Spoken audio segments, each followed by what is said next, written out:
Okay, testimony part 3. So I'm in the throes of perpetual custody odds with Biomom, sole legal and physical custody. Saunders in my house. I'm doing all the things. Mom's got visitation. That's the status of things. I'm working full-time at the very successful family business. And I start doing Tinder and every online dating app I can find. And still very much addicted to sex at this point, but trying to find a mom for Sonder and trying to find someone to build a family with.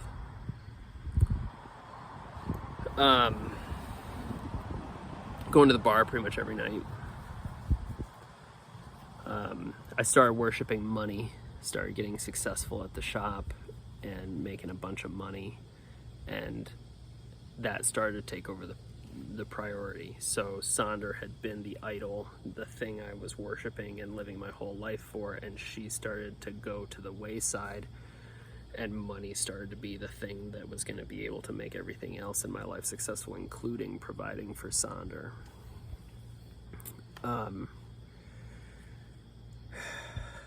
And I had so much anxiety wrapped around, oh no, here we go, this is important. So I was banging one of my friends on Friday nights. And this is important to say. This was like during the heat of the custody battle, when I was being portrayed as a rapist and an abuser, and I was fighting for custody. So this was early on, fresh in the most stressful time of my life, summer of 2016. And Saunders' time was still split between houses, so she wasn't with me all the time. So I had this unsupervised time in the house. And so Friday nights I was having casual sex with this friend who was also a mother, single mom of a couple kids. And she called me, and I got off the phone with my lawyer to answer her phone call, and she says, "Hey, I'm pregnant, you need to know." Oh, I think she texted me. Anyway, "I'm pregnant, you need to know, don't worry, I'll take care of it." And I was so mad at her. I'm like, why even tell me? Why would you even put that stress on me? If you're gonna take care of it, then just take care of it. Don't bother me with it. There's nothing you're gonna let me do. There's nothing I can do about it.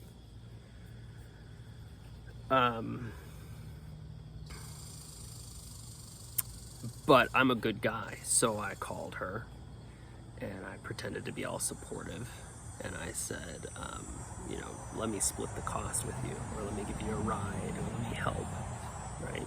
So supportive. And she said, no, I take care of it. But she did let me split the cost. And then like a week went by, and I think Donald Trump had just gotten elected for the first time, so the abortion clinic in the next town over was barricaded by protesters who were emboldened by what Trump stood for.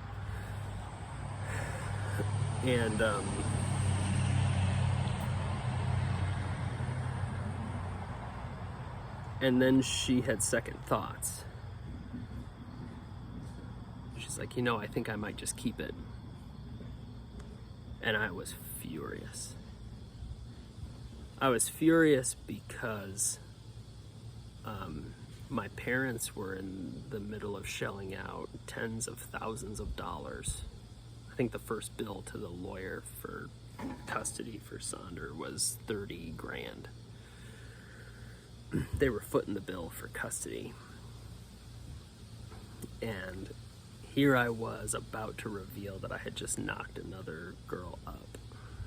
somebody who I wouldn't have necessarily picked to marry and bring into the family. I was living an incredibly selfish life at this point, and I would say anything and act like anything to convince anybody to perceive me in a way that would help me achieve what I wanted.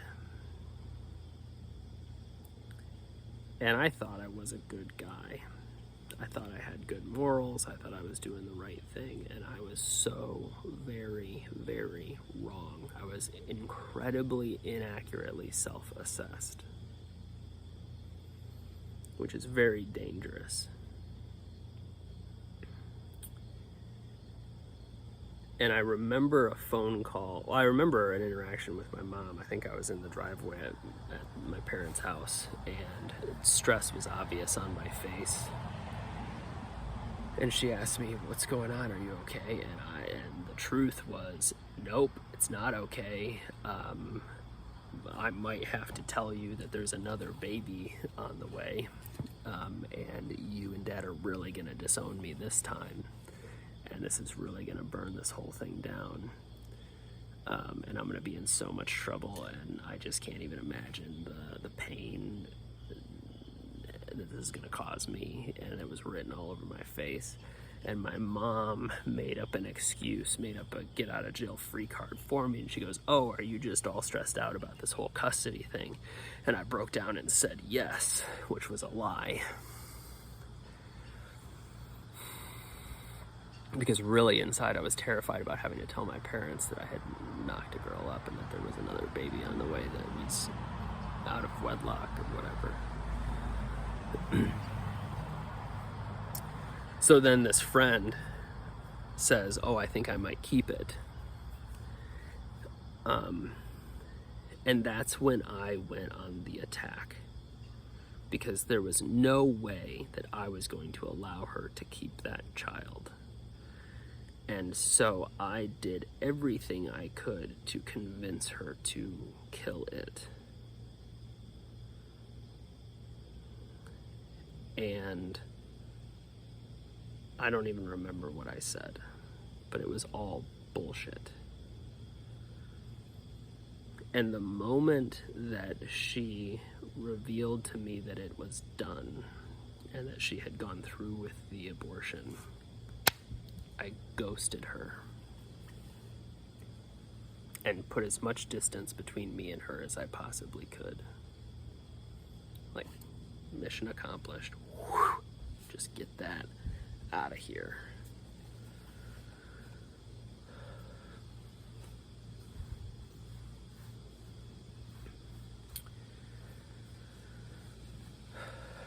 So then the years of promiscuity and dating around and trying to find somebody, and now there was so much anxiety attached to sex because of the possibility that it could result in an unplanned pregnancy. Because mind you, this friend that I had gotten pregnant, we used birth control and condoms. And so in my mind, there was no way to have safe sex, safe being safe from pregnancy. And yet there was no way for me to emotionally and genuinely connect with a woman without sex being involved, because of how twisted I was and how broken I was. And so I got a vasectomy.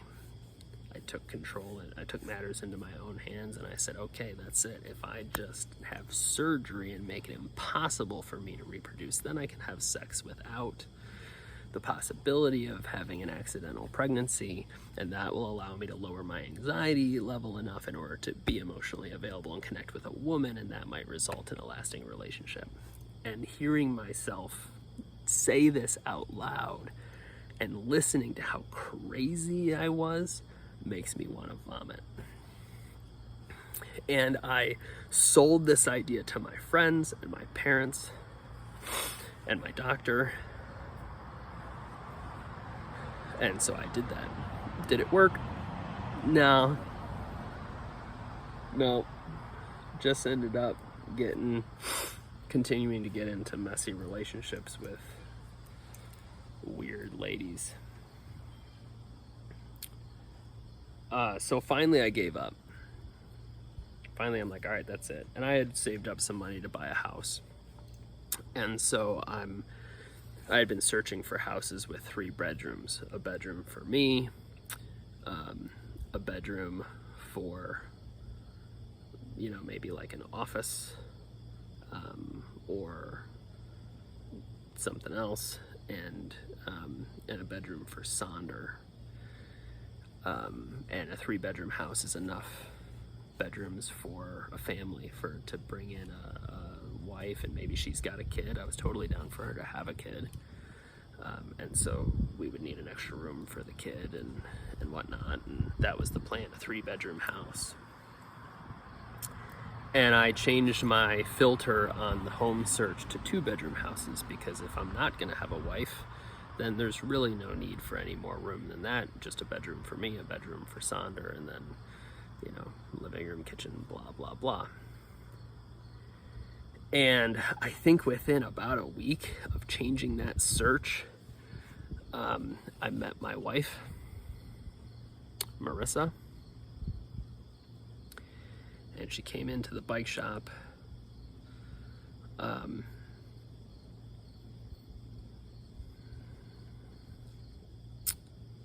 And we had connected on Facebook, and we knew of each other from school from way back in the day.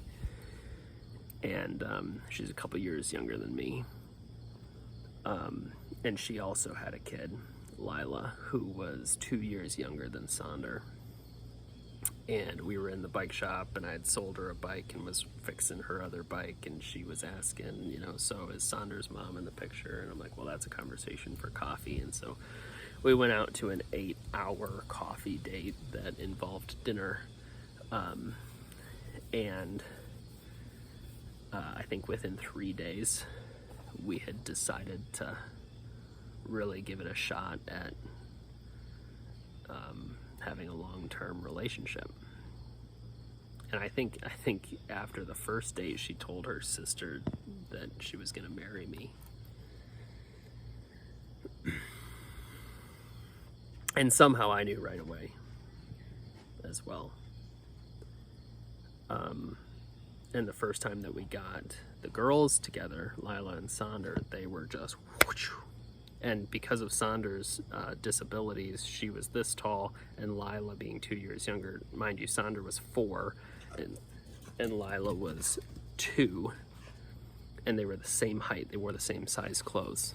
And Lila had enough muscle and energy for both of them, and Lila would push the stroller with her hands way up to the handle and just trucking around. It was a match made in heaven. The joke was that because Sonder was so much like Marissa and just wanted to snuggle on the couch, and Lila was so much like me, run, jump, climb trees, do cartwheels off the back of the couch, poop in the woods. The joke was that if it didn't work out between us, then I would take Lila and Marissa would take Sonder. And I think within a year we were married. And she reported having a similar process of trying to find a husband and trying to find a dad for Lila, and trying, and then finally giving up. And we gave up right around the same time. We surrendered about 2 weeks before we met. Mind you, neither of us really had a relationship with Christ at that time. She had had an early childhood experience in church, as did I, and wanted to go back to church, but I was like, I'm not wasting my Sunday going to church. I know what church is. So then COVID came, and the bike shop started doubling. And my dad decided he was going to sell the shop to me and my brother. And money started flowing. And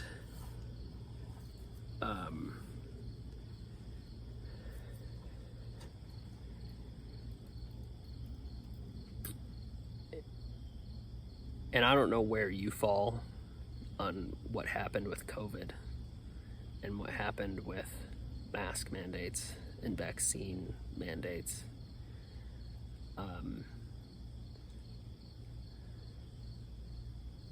But the bottom line is that I was kicked out of the family business. I got vaccinated because I was threatened that if I didn't get vaccinated, that I would get kicked out. And we had a contract and everything. I mean, there was nothing, and there was no policy. I was trying to get a policy. I'm not going to go too into the weeds on this. But that all fell apart. The family fell apart. My dad and my brother teamed up. My mom was caught in the middle. I ended up getting vaccinated because I didn't want to get kicked out of the family business. And that felt like garbage for a whole summer. And my wife was like, this is not right. And they've got no power to do this. And now that you've folded, they have control and they're gonna use it again for something else in the future. And so I went to them and I'm like, hey, look,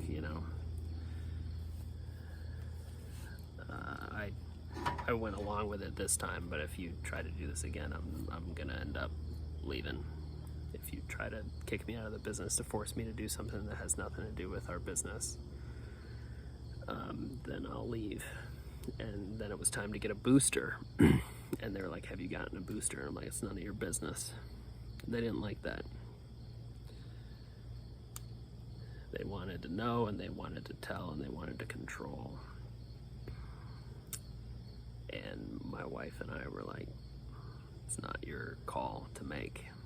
And so I went from making probably 6 figures a year to half that. Income cut in half. And Sandra started dying. Her health started declining. She started losing weight. She stopped tolerating her feeds. She was fed through a G-tube directly into her stomach. And my wife said, honey, I think I want to go to church. And at this point I said, okay, all right, let's go to church.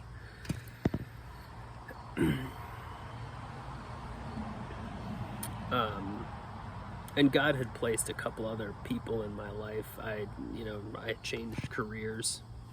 So I went and got an action job. I went and climbed trees with chainsaws and started becoming an arborist. And one of the foremen that I worked for, he was absolutely a man of God and wanted to talk and wanted to listen and just reflected my insanity back to me. And very, very gently and respectfully just supported going to church. He was absolutely instrumental. So we go to church, and the music's playing, and people are standing up and raising their hands and praising the Father. And there was a homecoming feel, there was a familiar feeling, but there was also a newness and a presence of reassurance and love and forgiveness. And I broke down and I started crying. And Sandra was there and she was listening to the music and she loved it. And mind you, she was all there. She would be sitting there, we'd be having a conversation amongst adults and we'd be chatting and she would just start laughing at something one of us said. We're like, you would think that's funny. Like, of course you do. She had an adult sense of humor. She was the coolest. She was always happy to be around whoever she was around, and she didn't hold any grudges, and she toughed out everything in her life that was hard. Mind you, she had a tracheostomy tube. Like, her life was not easy by any means, but she just had joy always in everything. The first time they took out the trach after the first surgery where they cut into her neck. She had had this wound for a week, and they were doing the first trach change, and all the stitches and all the incisions and all of that is still raw, and they're taking out this trach, and it's stitched to her skin. That first trach is sewn to her skin, and they're cutting those stitches, and they pull this thing out, and she's looking at the doctor, whom she knows by this point pretty well, and as he's doing this, she just gives him this smile, and he was blown away. He's like, kids cry during this. We have to hold them down to the bed. This is traumatic and painful. And here this kid is, who's this big. She's just toughing it out and being polite to me and giving me a smile because she's glad I'm here. He was floored, and we all were. And that's who Sonder was.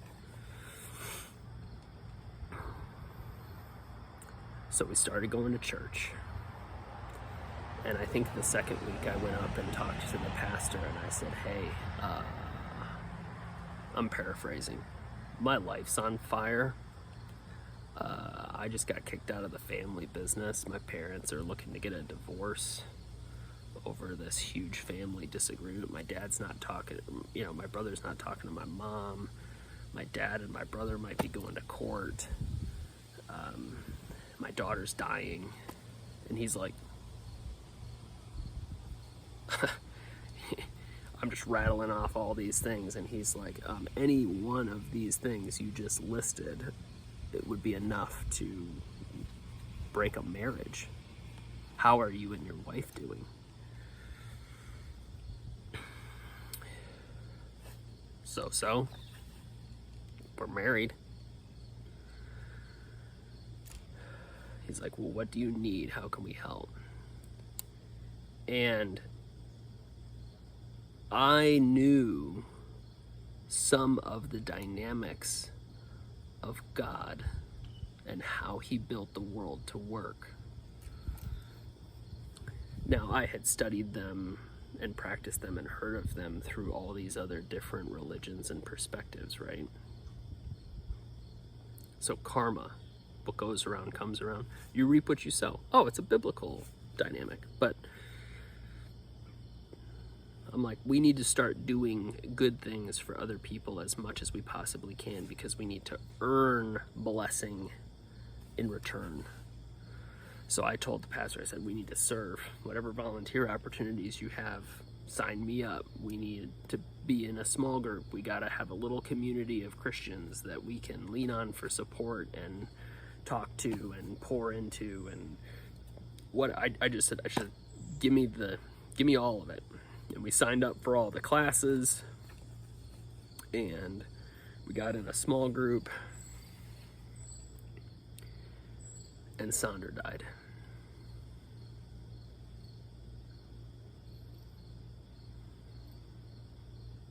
And I say Sonder died, but it's in how she died that matters, because she started dying more. And I remember this moment in our living room.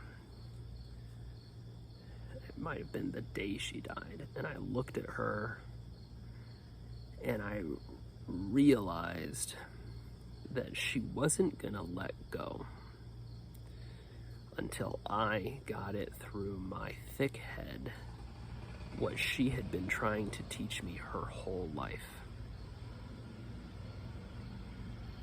Mind you, I was at war with her mom. I was angry at the whole world. And I was still trying to do whatever it is I could do to make happen whatever it is I really thought needed to happen. I was absolutely trying to force my way through life, building a kingdom of man, and thinking that it was on my shoulders that rested all of the provision and protection of my whole family. And that through hard work, the discipline that I had learned at that restaurant when she was born 8 years prior to this, that through that I could make it all happen. And she looked at me and I looked at her. And she gave me that sense that she wasn't going to let go and leave me alone, leave me behind, unless I got what she had been trying to teach me her whole life. And that was that these petty adult grudges that we have and these things that we worry about and put importance behind, none of them are worth it at all. And they just trap us like shackles.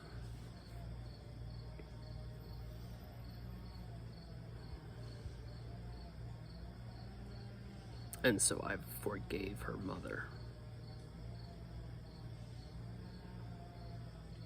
and welcomed her mother in.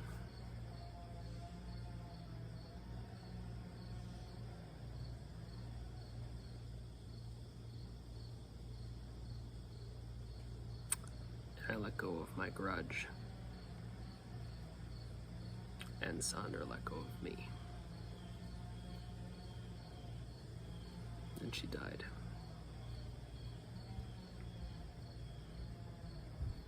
And it became abundantly clear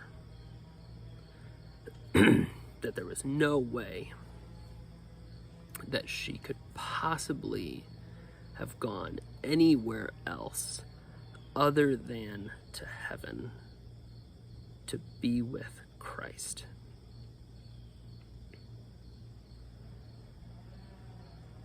I know that more than I know anything else.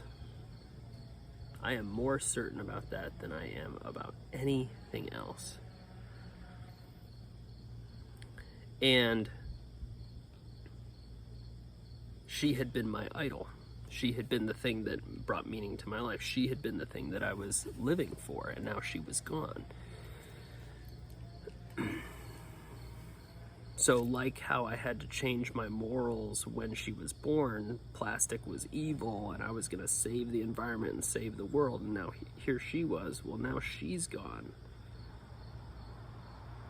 So what was I going to do with the rest of my life? I had gotten baptized right before this. And I didn't mention it yet in the testimony because it wasn't significant yet. Because the reason I got baptized, and it was the Easter before she died, I believe, in July. So the Easter before, I got baptized, and in the baptism tank, the pastor clarified, he's like, "You accept Jesus as your Lord and Savior?" I'm like, "Yeah, sure." And he goes, "As the only, Jesus only, is what you bank on for your salvation?" And I still, at that point, I still had a problem with this Jesus is the only way thing, because I was like, well, Jesus is a way. There's all these other ways. And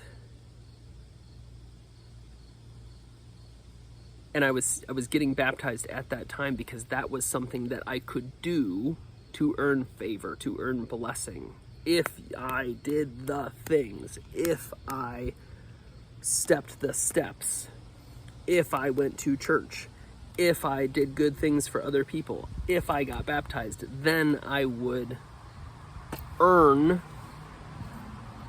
the blessing in return. What I would pray for would start to get answered. And I was wrong. That's not how it works. And Sandra's death put all of that into perspective. And so here I am. She's dead. She's in heaven. That's clear to me. I'm still on earth. Where do I want to be? I want to be with her. I want to be in heaven. I'm ready. I look around the world and there is nothing left worth living for. There is nothing of value here that is left worth living for. And I love my wife, and I love our daughter, Lila. And I want the same thing for them, for us all to make it to heaven, to be with Sonder and to be with Christ. And this started to eat at my brain. And this rearrangement of my worldview started to happen. And my struggle with having control and my family relying on me started to come into focus. Mind you, when I was single, I thought all of my consequences only affected myself. Just ask my dad. Because he loved me and he didn't want me to get hurt. And if I did get hurt, he would have bent over backwards to save me. And, you know, I didn't want to get health insurance, for example. And he's like, dude, you got to get health insurance because if something happens to you, then I'm going to end up paying for it. I'm like, you don't have to, right? We would have those kind of arguments. I was so selfish. I thought, nah, it's just me. I can do whatever I want. And whatever happens to me just happens to me and it doesn't affect anybody else. And if I just live in the right way, then I'll have everything I need. And anyone can do this. And so it was fairly easy to lean on God, or what I considered God, at that point in my life. But now I'm a father and a husband, and I've got people counting on me, and I can't just bet the family fortune on chance, right? I can't be that vulnerable. I have to shoulder that weight myself. So to lean on God and to have faith and to believe that he's gonna show up and provide, when if he doesn't, I'm gonna fall, and therefore my family falls too. That was just not something that I could let go of, not control I could let go of. And that problem, that shift started with parenthood. There was a post on Facebook that I made shortly after Sonder was born where I openly mocked Jesus. And it was from when I was going from this single life to this people are depending on me life. I was becoming a man. And I had this post on Facebook where I put a picture of Jesus on the cross. Only Jesus was so strong and so ripped and so buff that he was just busting the arms of the cross off. So they were broken and he was just like, grrr! And it was this mockery of Christ. And I put that picture up there and I ranted. And I said, Jesus is not a good role model for me as a father, because Jesus didn't have to deal with the stuff that I'm dealing with. He didn't have to deal with this crap, with this relationship with this girl friend, and he didn't have to be the father of a special needs daughter, and he didn't have to deal. Where is the Bible's role model for my situation?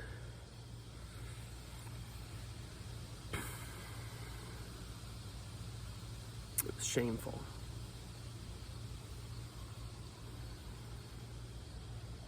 I basically nailed him to the cross myself, publicly.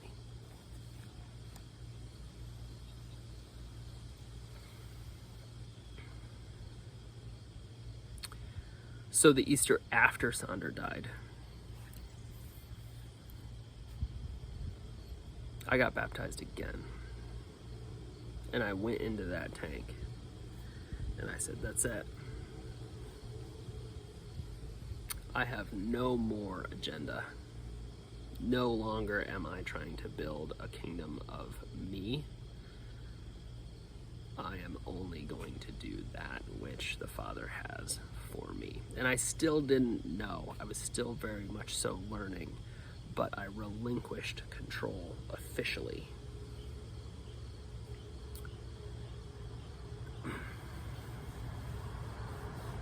And I've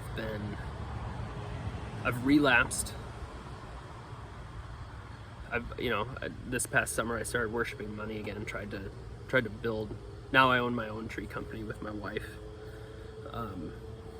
And it's named after Sonder, Tree of Sonder, because we want to treat people in our business. We want to treat others like how Sonder treated everybody. And it's got the cross in the logo, because officially it's not mine. Officially it's surrendered to God. It's God's company. He can do with it whatever he wants. And if he wants it to grow, and if he wants it to be a means of my family having what we need, our daily bread, then so be it. And if he wants to sell it off and fold it, he can fold it. And so far, he has used it to provide for us.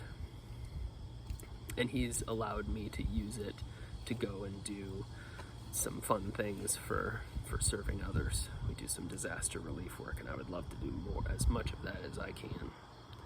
But I'm still healing.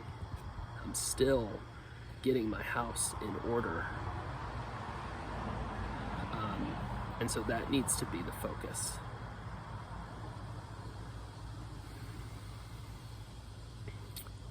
That brings us to today, to now. And it's been, Sonder would have turned 11 this past summer.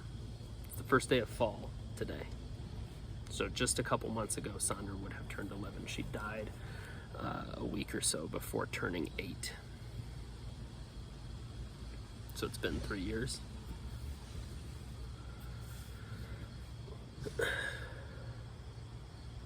And I've got this problem. And the problem is,